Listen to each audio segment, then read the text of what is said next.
Hello friends, welcome to Ramesh TNPSC academy. இன்றைக்கி நம்ம தமிழ் இலக்கணத்தில் வகுப்பு 13 என்ன பார்க்க போகிறோன்னா பெயர் சொல் தான் பார்க்க போகிறோம். ஏற்கனவே 12 வகுப்பில் வகுப்புக்கு ஒரு டாபிக்னு நம்ம பார்த்துக்கிட்டே வந்தோம். எல்லாருமே ரொம்பவே சப்போர்ட் பண்ணியிருந்தீங்க, நல்லா இருக்குன்னு சொல்லியிருந்தீங்க.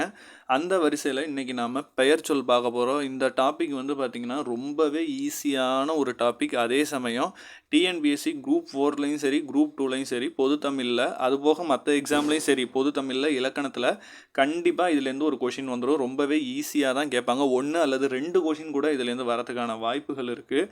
இது நிறைய பேர் ஸ்கிப் பண்ணுறீங்க. இதெல்லாம் ரொம்பவே ஈஸியான இலக்கணம், ரொம்ப ரொம்ப ஈஸி தான். சரி, வாங்க இந்த வீடியோவில் நம்ம பெயர் சொல் எப்படிங்கிறத கற்றுக்குவோம். ஒரு வீடியோலையும் இப்போ இன்கேஸ் நீங்கள் இப்போ தான் ஃபஸ்ட் டைம் நம்ம சேனலுக்கு வரீங்கன்னா நீங்கள் வகுப்பு 1லேருந்து பார்த்துட்டு வாங்க. அதோட ப்ளேலிஸ்ட்டு லிங்க்கை நான் டிஸ்கிரிப்ஷனில் கொடுக்குறேன். நீங்கள் வகுப்பு 1லேருந்து வந்தால் உங்களுக்கு ஈஸியாக இருக்கும். இல்லை நான் இந்த டாபிக் மட்டும்தான் பார்க்க வந்தேங்கிறவங்க நீங்கள் நேரடியாக வீடியோவை பார்க்கலாம். இப்போ வாங்க முதல்ல பெயர் சொல் அப்படின்னா என்னன்னு பார்த்துக்குவோம். அதன் பிறகு அதில் இருக்க வகைகள்லாம் எத்தனை இருக்குது, அந்த வகைகள்லாம் என்னென்னங்கிறதையும் நம்ம இந்த வீடியோவில் பார்ப்போம். முதல்ல பாருங்கள், ஒரு சில வார்த்தைகளை நீங்கள் இதில் கவனிக்கணும். இப்போ உதாரணத்துக்கு மரம், பள்ளிக்கூடம், சித்திரை, கிளை, இனிப்பு, பாடுதல் இப்படின்னு ஒரு 6 வகையான வார்த்தைகளை சொற்களை இவங்க கொடுத்துருக்காங்க. இந்த சொற்கள் எல்லாமே பார்த்திங்கன்னா ஒரு வகையான பெயரை தான் குறிக்கும். மரங்கிறது மரத்தை குறிக்கும், பள்ளிக்கூடங்கிறது ஒரு கட்டடத்தை குறிக்கும், சித்திரை அப்படிங்கிறது ஒரு மாதம், ஆனால் அதுவும் ஒரு பெயர் தான். கிளைனா மரத்தில் இருக்க கிளை, இனிப்புங்கிறது நம்ம திங்கிற இனிப்பான ஒரு பண்டத்தை குறிக்கலாம். அப்புறம் பாடுதல்ங்கிறது பாட்டு பாடுற விஷயம், எல்லாமே ஒரு பெயர் தான். இது எல்லாமே பார்த்திங்கன்னா ஒரு பெயர் சொல்ல தான் குறிக்கும். ஆனால் இந்த பெயர் சொல் இருக்குல்ல, இது ஒவ்வொன்றும் ஒரு பெயரை குறிக்கிற வரைக்கும் இது எல்லாமே பெயர் சொல்னு நம்ம சொல்கிறோம். ஆனால் இந்த பெயர் சொல்லே பார்த்திங்கன்னா நிறைய வகைகள் இருக்குது. இப்போ பொதுவாக இது எல்லாமே பார்த்திங்கன்னா ஒரு பெயர் தான். ஆனால் இந்த பெயர் சொல்குள்ளேயுமே பார்த்திங்கன்னா வகைகள் இருக்குது. என்னன்னு பார்த்திங்கன்னா 6 வகைகளாக பெயர் சொல்லை பிரிக்கிறாங்க. அதாவது பொருட்பெயர், இடப்பெயர், காலப்பெயர், சினைப்பெயர், பண்பு பெயர், தொழில் பெயர்னு சொல்லிட்டு பெயர் சொல்லையே 6 வகைகளாக பிரிக்கிறாங்க. இந்த 6 வகைகள்லையும் என்னன்னா அதனுடைய எடுத்துக்காட்டும் பார்ப்போம். இதை தான் டிஎன்பிஎஸ்சியில் லாஸ்ட் டைம் கூட பொறுத்துகையில் கேட்டிருந்தாங்க. பொறுத்துகை கொடுத்துட்டு ஒவ்வொன்றுக்கும் என்னென்ன அப்படிங்கிற மாதிரியும் கேட்டுருவாங்க. இப்போ வாங்க 1 by 1 பார்ப்போம். முதல்ல பார்க்க போகிறது பொருட்பெயர்.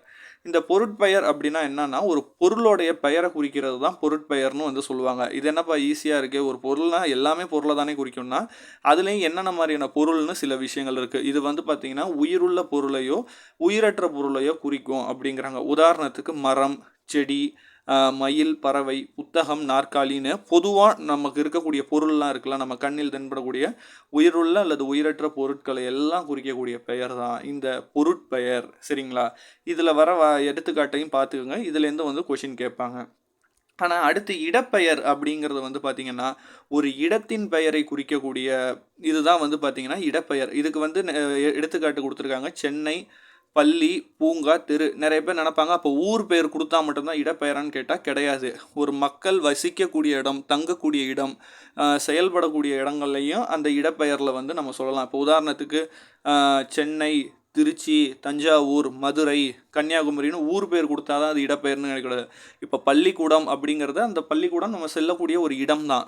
சரிங்களா? வீடுன்னு கொடுத்தாலும் அது ஒரு இதை தான் கொடுக்கும். விளையாட்டு மைதானம் அதுவும் ஒரு இடத்தை தான் குறிக்கும். உங்களுக்கு புரியுதுங்களா? அதனால் எடுத்துக்காட்டையுமே அவங்க மாற்றி கொடுப்பாங்க. அதை வச்சு நீங்கள் கண்டுபிடிக்க தெரியணும். இப்போ பூங்கா இருக்குது, மைதானம் இருக்குது, சாலைன்னு சொல்லுவாங்க. அந்த இடத்தை தான் அது குறிக்குது.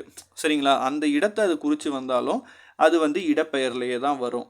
அடுத்து 3வதாக பாருங்கள், காலப்பெயர். இது என்ன காலப்பெயர்னால் ஒரு காலத்தை குறிக்கும் பெயர் காலப்பெயர்னு சொல்லுவாங்க. இதில் நம்ம நினைப்போம் சிம்பிளாக நமக்கு என்ன தோணும், நிமிடம், நாள், வாரம், சித்திரை, ஆண்டு இப்படி கொடுத்துட்டா நம்ம எழுதிடலாம்னு நினைப்போம். ஆனால் அவங்க வேறு மாதிரியும் கொடுப்பாங்க. வைகரை அப்படின்னு கொடுப்பாங்க. வைகரைன்னு கொடுத்தா சிறுபொழுது பெருபொழுதில் வரும். அதுவும் காலத்தை தாங்க குறிக்கும்.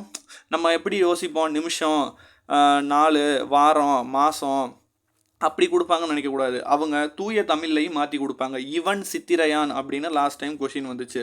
நம்ம சித்திரையான், நம்ம சித்திரை தானே படிப்போம். அது என்ன சித்திரையான், யாரோ பையனை குறிக்குதுன்னு நம்ம நினைப்போம். சித்திரையான்னா அதுவும் மாதத்தை தான் குறிக்கும். அது காலத்துக்குள்ள வரும். அப்போ அது காலப்பெயர். இப்படி யோசிக்கணும். வைகரை அப்படின்னு கொடுப்பாங்க, நண்பகல்னு கொடுப்பாங்க.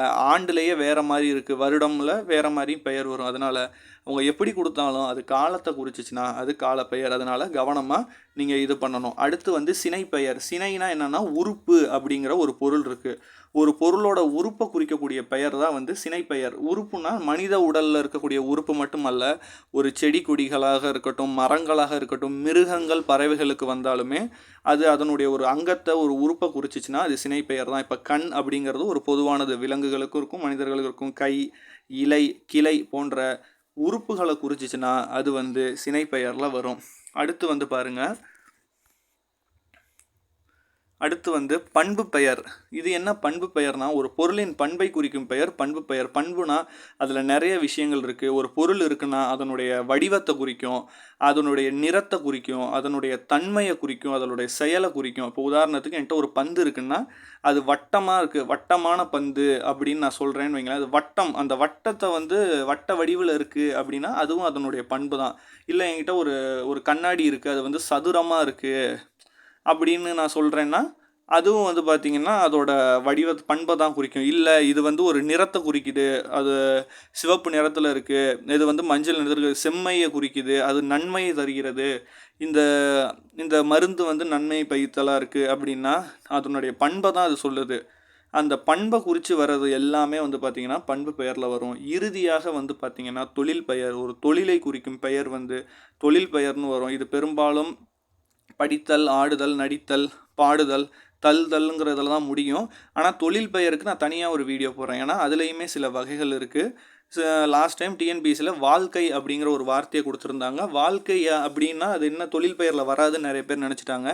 சில வார்த்தைகள் தள்ளில் முடியலைனாலும் தொழில் பெயரில் தான் வரும். வாழ்க்கைங்கிறதும் ஒரு வகையான வாழ்வு நம்ம வந்து பிறந்ததுலேருந்து வாழ்கிறோம், அதுவுமே ஒரு செயல் தான். அப்போ அது வந்து தொழில் பெயரில் வரும். அது மாதிரி நிறைய இருக்குது. வத்தல் அதுவுமே தொழில் பெயர் தான். வத்தி பூரா வேலையை செய்யுது அது, அதனால அது வந்து தொழில் பெயர்னு சொல்லி தொழில் பெயரில் இருக்கிற வார்த்தைகள் எடுத்துக்காட்டெல்லாம் நீங்கள் பார்த்துக்கோங்க. ஸோ இந்த வீடியோ ரொம்ப ஈஸியாக இன்றைக்கி நம்ம வந்து பார்த்திங்கன்னா பெயர் சொல் வந்து கற்றுக்கிட்டோம். இதே மாதிரி ஒவ்வொரு இலக்கண வீடியோஸ் நான் ஒவ்வொரு டாப்பிக்கு போட்டுக்கிட்டே வரேன். நீங்கள் பார்த்துங்க, நோட்ஸ் எடுத்துக்கங்க. எல்லாத்துக்கும் மேலே நீங்கள் ஈஸியாக தமிழ் இலக்கணத்தை வந்து லேர்ன் பண்ணிடுவீங்க, நல்லாவும் ஸ்கோர் பண்ணிடுவீங்க. ஒருவேளை உங்களுக்கு தமிழில் ஏதாவது டெஸ்ட் பேட்ச் எழுத இன்ட்ரெஸ்ட் இருந்தால் டிஸ்கிரிப்ஷனில் வந்து நான் லிங்க் தரேன், RMC டெஸ்ட் பேட்ச். அதில் போய் இது பண்ணுங்கள். நீங்கள் நம்ம சேனலுக்கு சப்போர்ட் பண்ணணும்னு நினச்சா கீழே வந்து ஜிபே நம்பர் தரேன். உங்களால் முடிஞ்ச இதை வந்து உதவியை வந்து நமக்கு வந்து கான்ட்ரிபியூட் பண்ணுங்கள். நான் அடுத்தடுத்து நல்ல வீடியோஸ் உங்களுக்கு கொடுக்குறேன். உங்களுக்கு ஏதாவது டாபிக்ஸ் வேணுன்னா நீங்கள் தாராளமாக கமெண்ட் பண்ணுங்கள். உங்களுக்கான வீடியோஸ் வந்து நான் உடனே மேக் பண்ணி போடுறேன். தொடர்ந்து சப்போர்ட் பண்ணுங்கள். நன்றி, வணக்கம்.